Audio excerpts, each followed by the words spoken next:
Hello everyone, स्वागत है आप सभी का एमएस कोचिंग फ्यूचर का एक और नए वीडियो में। और यह वीडियो आपके लिए इंपॉर्टेंट होने वाला है क्योंकि इस वीडियो में हम बताने वाले हैं सोशल साइंस के वैसे वस्तुनिष्ठ प्रश्न, ऑब्जेक्टिव प्रश्न जो बिल्कुल आपके मैट्रिक बोर्ड परीक्षा यानी 2024 बोर्ड परीक्षा में पूछे जाएंगे। तो कहा गया है कि कल जो होगा उसे सोचना छोड़ दो, कल जो होगा उसे सोचना छोड़ दो, बस मेहनत करके सारे रिकॉर्ड को तोड़ दो। बिल्कुल आप लोगों को मेहनत करना है। आपको बता दें कि आपके बोर्ड एग्जाम में प्रश्न पुस्तिका जो होगा वह बिल्कुल सेट ए या मिले या ए से जेड तक कोई 10 सेट मिले, उस पर ध्यान आपको नहीं देना है। या विषय को 211 हो या 111 हो, बिल्कुल ध्यान नहीं देना है। बिल्कुल आप लोगों को वैसे वैसे प्रश्न पढ़ना है जो आपके बोर्ड एग्जाम में पूछे जाए, क्योंकि बहुत कम समय बचा हुआ है। कम समय में बेहतर तैयारी के लिए इस तरह के वीडियो आपके लिए बहुत इंपॉर्टेंट होने वाला है। बोर्ड एग्जाम में जो आपको प्रश्न पुस्तिका नंबर मिलेगा उस पर आपको बता दें तो खंड यानी सेक्शन ए से वस्तुनिष्ठ प्रश्न पूछे जाएंगे, जिनमें से किन्हीं 180 वस्तुनिष्ठ प्रश्न पूछे जाएंगे आपसे। उसमें से 40 वस्तुनिष्ठ प्रश्नों का उत्तर आपको सही सही ओएमआर शीट में देना है। तो चलिए देरी नहीं करते हुए वीडियो को शुरू करते हैं। उससे पहले आप लोग से एक छोटा सा रिक्वेस्ट है कि बिल्कुल इस यूट्यूब चैनल को सब्सक्राइब करके बेल आइकन को प्रेस कर लीजिए, क्योंकि इस तरह के शानदार धमकदार वीडियो छूट ना जाए। तो चलिए हम देरी नहीं करते हुए वीडियो को शुरू करते हैं और देखते हैं कि आज का वीडियो का पहला प्रश्न क्या है। तो दिया हुआ है कि हिंद चीन में कौन सा राष्ट्र शामिल नहीं है। हिंद चीन में कौन सा राष्ट्र शामिल नहीं है, याद करके रखना है कि चीन जो है बिल्कुल शामिल नहीं है, यानी हिंद चीन में कौन सा राष्ट्र शामिल नहीं है। तो आपका ऑप्शन सही हो जाएगा, चीन शामिल नहीं है। चलिए अगली प्रश्न की ओर बढ़ते हैं और 2 नंबर प्रश्न देखते हैं। दिया हुआ है कि वियना कांग्रेस कब हुआ था। वियना कांग्रेस कब हुआ था, याद रखना कि 1815 ईस्वी में वियना कांग्रेस हुआ था, इसलिए ऑप्शन है बिल्कुल इसका सही उत्तर है। बिल्कुल आपके बोर्ड एग्जाम में 80 वस्तुनिष्ठ पूछे जाएंगे, जिनमें से 40 वस्तुनिष्ठ प्रश्न का सही सही उत्तर देना है। तो इस तरह की वीडियो अगर आप मिस करते हैं तो बिल्कुल आपके बोर्ड एग्जाम में बहुत कम नंबर आ जाएगा, क्योंकि आपके पास झंझट होती है कि सोशल साइंस में 4-5 विषय होता है, कौन से विषय से कितने प्रश्न पूछे जाएंगे, कब क्या पढ़ना है, बिल्कुल यह टेंशन बनी रहती है। तो यह वीडियो आपको वह सारी टेंशन को दूर कर देगा और इस वीडियो को देखने के बाद आप बिल्कुल बोर्ड एग्जाम के लिए तैयार हो जाइएगा। तो चलिए 3 नंबर प्रश्न देखते हैं। दिया हुआ है कि भारत में गद्दर पार्टी की स्थापना किसने की। भारत में गद्दर पार्टी की स्थापना किसने की, याद करके रखना है कि लाला हरदयाल सिंह के द्वारा जो है भारत में गद्दर पार्टी की स्थापना किया गया था, इसलिए 3 नंबर प्रश्न का सही उत्तर ऑप्शन सी है। यदि अभी तक वीडियो लाइक नहीं किए तो बिल्कुल लाइक करके दोस्तों के साथ शेयर कर दीजिए, क्योंकि आपके दोस्त भी खुश हो जाएंगे इस तरह के वीडियो देख के। तो बिल्कुल यह वीडियो आपके लिए इंपॉर्टेंट ही नहीं, बहुत ज्यादा इंपॉर्टेंट है। तो चलिए 4 नंबर प्रश्न को देख लेते हैं। दिया हुआ है द्वितीय महायुद्ध के बाद यूरोप में किस संस्था का उदय आर्थिक दुष्प्रभावों को समाप्त करने के लिए हुआ था। यानी द्वितीय महायुद्ध के बाद यूरोप में किस संस्था का उदय आर्थिक दुष्प्रभावों को समाप्त करने के लिए हुआ था, यह पूछा जा रहा है। तो याद रखना है कि 4 नंबर प्रश्न का सही उत्तर सार्क एक ऐसी व्यवस्था लागू की गई थी जो आर्थिक दुष्प्रभावों को समाप्त किया गया था। चलिए अगली प्रश्न 5 नंबर प्रश्न देखते हैं। कितना इंपॉर्टेंट प्रश्न है, बिल्कुल चुना हुआ प्रश्न है। एक एक प्रश्न दिया हुआ है। 5 नंबर प्रश्न की नरोत्तम सिहानुक किस देश के शासक थे। नरोत्तम सिहानुक किस देश के शासक थे, यह पूछा जा रहा है 5 नंबर प्रश्न में। तो याद रखना है कि कंबोडिया के जो है शासक नरोत्तम सिहानुक थे, इसलिए 5 नंबर प्रश्न का ऑप्शन सही डी हो जाएगा। चलिए अगली प्रश्न यानी 6 नंबर प्रश्न की ओर बढ़ते हैं। बिल्कुल आप लोग वीडियो को अंत तक देख लीजिएगा। अगर 10 मिनट का समय आप मेरे साथ बिताते हैं तो बिल्कुल आपका यह समय को हम सोना बना देंगे। तो चलिए हम 6 नंबर प्रश्न देखते हैं। दिया हुआ है कि वाष्प चलित इंजन का आविष्कार किसने किया था। वाष्प चालित इंजन का आविष्कार किसने किया था, तो याद रखना है कि जेम्स वाट के द्वारा वाष्प चालित इंजन का आविष्कार किया गया था, इसलिए ऑप्शन बी इसका बिल्कुल सही उत्तर है। अगले प्रश्न यानी 7 नंबर प्रश्न देखेंगे। दिया हुआ है कि Tata iron and steel company की स्थापना कब की गई। Tata iron and steel company की स्थापना कब की गई, तो 7 नंबर प्रश्न का सही उत्तर ऑप्शन बी अर्थात 1907 ईस्वी में जमशेदजी टाटा के द्वारा Tata iron and steel company की स्थापना किया गया था, इसलिए 7 नंबर प्रश्न का सही उत्तर ऑप्शन बी हो जाएगा। अगले प्रश्न की ओर बढ़ेंगे और 8 नंबर प्रश्न देखेंगे। दिया हुआ है 8 नंबर प्रश्न कि गोल घर कहाँ स्थित है। गोल घर कहाँ स्थित है, यह पूछा जा रहा है। तो बिल्कुल 8 नंबर प्रश्न का सही उत्तर हो जाएगा पटना, यानी ऑप्शन बी गोल घर जो है पटना में स्थित है। चलिए बढ़ते हैं अगली प्रश्न की ओर। 9 नंबर प्रश्न बिल्कुल एक एक प्रश्न इंपॉर्टेंट है और बहुत जल्द 10 से 15 मिनट में आपका वीडियो कंप्लीट हो जाने वाला है। तो बिल्कुल 10 मिनट का समय मेरे साथ आप बिताइए और इस समय को सोना बना लीजिए, ठीक है। चलिए अगले प्रश्न की ओर बढ़ते हैं। 9 नंबर प्रश्न देखते हैं। दिया हुआ है कि किस अमेरिकी राष्ट्रपति ने न्यूज डील लागू की थी। किस अमेरिकी राष्ट्रपति ने, यानी कौन अमेरिका के राष्ट्रपति जो था वह न्यूज डील की लागू किया था। तो याद रखना है कि 9 नंबर प्रश्न का सही उत्तर एफ.डी. रूजवेल्ट के द्वारा न्यू डील लागू किया गया था, इसलिए 9 नंबर प्रश्न का सही उत्तर ऑप्शन बी हो जाएगा। चलिए बढ़ते हैं अगले प्रश्न यानी 10 नंबर प्रश्न की ओर। दिया हुआ है कि नेपोलियन संहिता किस वर्ष लागू की गई। नेपोलियन संहिता किस वर्ष लागू किया गया। तो 10 नंबर प्रश्न का सही उत्तर यानी 1804 ईस्वी में नेपोलियन संहिता लागू किया गया था, इसलिए 10 नंबर प्रश्न का सही उत्तर ऑप्शन डी हो जाएगा।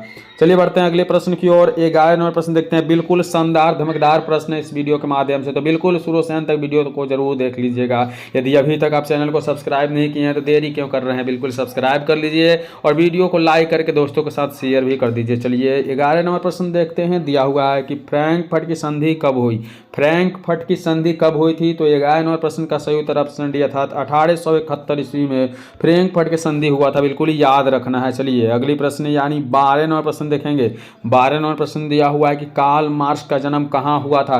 कार्ल मार्क्स का जन्म कहाँ हुआ था यह पूछा जा रहा है। याद रखना है कि कार्ल मार्क्स का जन्म जर्मनी में हुआ था। बिल्कुल 1 से 80 वस्तुनिष्ठ प्रश्न और शानदार धमकदार प्रश्न है, तो बिल्कुल शुरू से अंत तक वीडियो को जरूर देख लीजिएगा। तो 13 नंबर प्रश्न दिया हुआ है कि 1991 में निम्न में से कौन सा अस्तित्व में आया। 1991 में कौन अस्तित्व में आया था। तो याद रखना है कि 13 नंबर प्रश्न का सही उत्तर है इनमें से कोई नहीं, बिल्कुल इसका उत्तर आपको कमेंट करके बताना है कि कौन हो जाएगा। चलिए बढ़ते हैं अगले प्रश्न 14 नंबर प्रश्न की ओर। दिया हुआ है कि इन आर्थिक क्रियाओं में कौन प्राथमिक क्षेत्र से संबंधित नहीं है। इन आर्थिक क्रियाओं में नीचे दी गई आर्थिक क्रियाओं कौन से प्राथमिक क्षेत्र से संबंधित नहीं है। 14 नंबर प्रश्न में यह पूछा जा रहा है। याद रखना है कि बैंकिंग जो है आपका प्राथमिक क्षेत्र से संबंधित नहीं है। 14 नंबर प्रश्न का सही उत्तर ऑप्शन बी हो जाएगा। अगली प्रश्न यानी 15 नंबर प्रश्न देखेंगे। दिया हुआ है जमशेदपुर, दुर्गापुर, भिलाई और सलेम किस उद्योग के केंद्र है। जमशेदपुर, दुर्गापुर, भिलाई और सलेम किस उद्योग का केंद्र माना जाता है। तो 15 नंबर प्रश्न का सही उत्तर ऑप्शन सी अर्थात आयरन और स्टील के लिए माना जाता है। चलिए अगली प्रश्न देखेंगे। 16 नंबर प्रश्न दिया हुआ है प्रति व्यक्ति आय का आशय है। प्रति व्यक्ति आय का आशय क्या है। याद रखना है कि 16 नंबर प्रश्न का सही उत्तर ऑप्शन बी अर्थात औसत आय। औसत आय को हम प्रति व्यक्ति आय का आशय कहते हैं। याद रखना है कि 16 नंबर प्रश्न का सही उत्तर ऑप्शन बी हो गया। चलिए अगली प्रश्न की ओर बढ़ेंगे फटाफट। तो उससे पहले आप लोग बिल्कुल चैनल को सब्सक्राइब करके वीडियो को लाइक करके दोस्तों के साथ शेयर कर दीजिए, क्योंकि इस तरह की वीडियो आपके दोस्त भी देखेंगे तो खुश हो जाएंगे। चलिए हम देखते हैं कि 17 नंबर प्रश्न क्या दिया हुआ है। दिया हुआ है 17 नंबर प्रश्न की राष्ट्रीय विकास परिषद का गठन कब हुआ। राष्ट्रीय विकास परिषद का गठन कब हुआ। तो 17 नंबर प्रश्न का सही उत्तर ऑप्शन सी याद रखना है कि 1952 ईस्वी में राष्ट्रीय विकास परिषद का गठन हुआ था। अगले प्रश्न यानी 18 नंबर प्रश्न की ओर बढ़ेंगे। दिया हुआ है 18 नंबर प्रश्न की बांग्लादेश की मुद्रा है। बांग्लादेश की मुद्रा क्या है। याद रखना है कि 18 नंबर प्रश्न का सही उत्तर ऑप्शन डी अर्थात बांग्लादेश का मुद्रा जो है टक्का है। बिल्कुल इस साल 2023 बोर्ड एग्जाम में पूछा गया था। याद रखना है इस तरह के प्रश्न बिल्कुल आपके 2024 एग्जाम में पूछे जाएंगे। अगली प्रश्न दिया हुआ है कि राष्ट्रीय आय का अर्थ है। 19 नंबर प्रश्न में दिया हुआ है कि राष्ट्रीय आय का अर्थ क्या है। तो 19 नंबर प्रश्न का सही उत्तर ऑप्शन डी अर्थात उत्पादन के साधनों के आय को हम लोग राष्ट्रीय आय कहते हैं। चलिए अगली प्रश्न यानी 20 नंबर प्रश्न देखेंगे। दिया हुआ है भारत में उपभोक्ता संरक्षण कानून कब लागू हुआ। भारत में उपभोक्ता संरक्षण कानून कब लागू हुआ। तो 20 नंबर प्रश्न का सही उत्तर ऑप्शन बी अर्थात 1986 ईस्वी में भारत में उपभोक्ता संरक्षण कानून लागू किया गया था, इसलिए 20 नंबर प्रश्न का सही उत्तर ऑप्शन बी हो जाएगा। अगली प्रश्न 21 नंबर प्रश्न देख पा रहे हैं। दिया हुआ है कि भूमि विकास बैंक द्वारा किस प्रकार का ऋण प्रदान किया जाता है। भूमि विकास द्वारा किस प्रकार का ऋण प्रदान किया जाता है। याद रखना है कि 21 नंबर प्रश्न का सही उत्तर ऑप्शन सी अर्थात दीर्घकालीन ऋण जो है भूमि विकास बैंक के द्वारा प्रदान की जाती है। अगली प्रश्न की ओर बढ़ेंगे और 22 नंबर प्रश्न देखेंगे। दिया हुआ है भारत में किस प्रकार की आर्थिक प्रणाली पाई जाती है।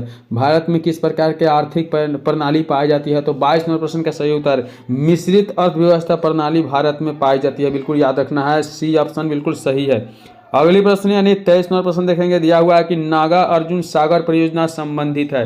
नागा अर्जुन सागर परियोजना किससे संबंधित है? 23 नंबर प्रश्न में यह पूछा गया, तो याद रखना है कि कृष्णा नदी से नागा अर्जुन सागर परियोजना संबंधित है। अगली प्रश्न 24 नंबर प्रश्न देखेंगे, दिया हुआ है 26 दिसंबर 2004, क्या है 26 दिसंबर 2004 को विश्व का कौन सा भाग सुनामी से प्रभावित हुआ था?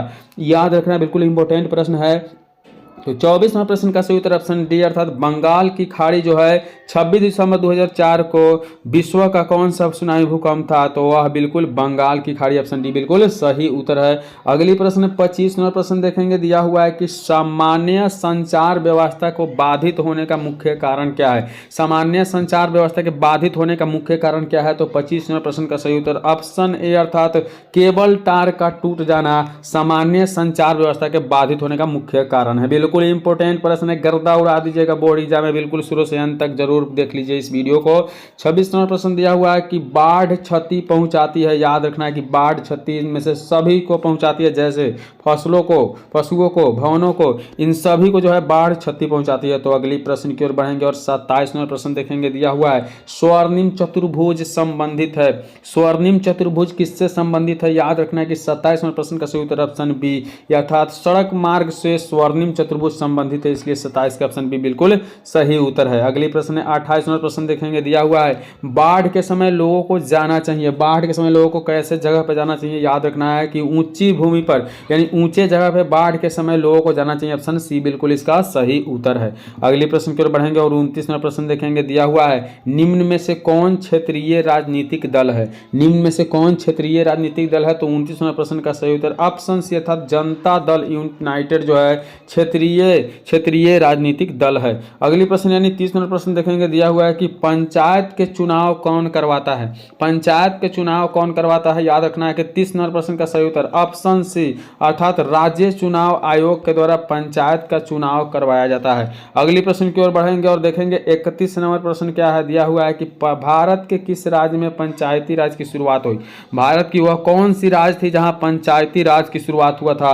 तो 31 नंबर प्रश्न का सही उत्तर ऑप्शन डी अर्थात राजस्थान से पंचायती राज की शुरुआत हुआ था। चलिए बढ़ते अगले प्रश्न को और बिल्कुल इंपॉर्टेंट प्रश्न है, तो वीडियो को लाइक करके दोस्तों के साथ शेयर कर दीजिए। चैनल पर पहली बार आए हैं तो बिल्कुल सब्सक्राइब कर लेना है। चलिए 32 नंबर प्रश्न देखेंगे, दिया हुआ है कि वर्ष 1975 भारतीय राजनीति में किस लिए जाना जाता है? वर्ष 1975 भारतीय राजनीति में किस लिए जाना जाता है? तो याद रखना है कि 32 नंबर प्रश्न का सही उत्तर ऑप्शन सी अर्थात देश में आंतरिक आपातकाल लागू हुआ था, इसलिए वर्ष 1975 भारतीय राजनीति के रूप में जाना जाता है। अगले प्रश्न बिल्कुल झकास शानदार प्रश्न दिया हुआ है कि ताड़ी विरोधी आंदोलन किस प्रांत से शुरू किया गया? तो याद रखना है कि ताड़ी विरोधी आंदोलन जो था आपको आंध्र प्रदेश से शुरू किया गया था, इसलिए ऑप्शन बिल्कुल इसका सही उत्तर आंध्र प्रदेश हो जाएगा। अगली प्रश्न 34 नंबर प्रश्न दिया हुआ है कि धर्म को समुदाय का मुख्य आधार कौन मानता है? धर्म को समुदाय का मुख्य आधार कौन मानता है? तो 34 नंबर प्रश्न का सही उत्तर ऑप्शन ए अर्थात सांप्रदायिक मानता है, यानी धर्म को समुदाय का मुख्य आधार सांप्रदायिक मानता है, इसलिए ऑप्शन ए बिल्कुल इसका सही उत्तर है। अगली प्रश्न यानी 35 नंबर प्रश्न बिल्कुल एक प्रश्न इंपॉर्टेंट प्रश्न है, शानदार प्रश्न है। दिया हुआ है 35 नंबर प्रश्न में कि सत्ता में साझेदारी का सही है क्योंकि सत्ता में साझेदारी सही है क्योंकि 35 नंबर प्रश्न का सही उत्तर ऑप्शन डी अर्थात विभिन्न समुदायों के बीच टकराव कम करती है। विभिन्न समुदायों के बीच क्या करती है? टकराव को कम करती है। अगली प्रश्न 36 नंबर प्रश्न दिया हुआ है नेपाल में सप्तदलीय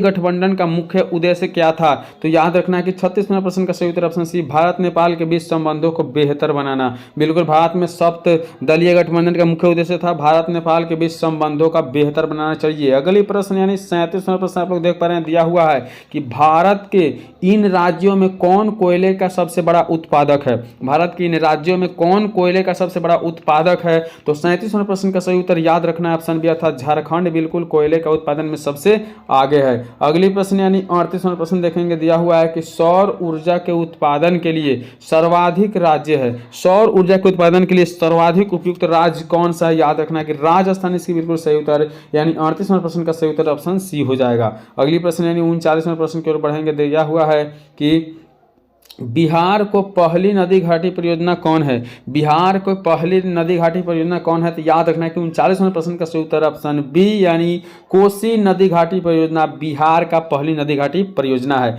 अगली प्रश्न यानी 40वां प्रश्न देखेंगे, दिया हुआ है सुंदरवन टाइगर रिजर्व कहाँ है? तो सुंदरवन टाइगर रिजर्व जो है याद रखना है आपका पश्चिम बंगाल में है, बिल्कुल याद रखना है। सुंदर टाइगर रिजर्व जो है पश्चिम बंगाल में स्थित है। बिल्कुल इस वीडियो में 1 से 40 प्रश्न वायरल प्रश्न आपको बता दिए जो आपको बिल्कुल अच्छा लगा हो। अगर अच्छा लगा हो तो बिल्कुल वीडियो को लाइक करके, चैनल पर पहली बार आया तो सब्सक्राइब करके दोस्तों के साथ शेयर कर दीजिएगा। इसके अगले पार्ट यानी 40 से 80 हम जल्द लेकर आएंगे। चलिए मिलेंगे अगले वीडियो में, तब तक के लिए बाय।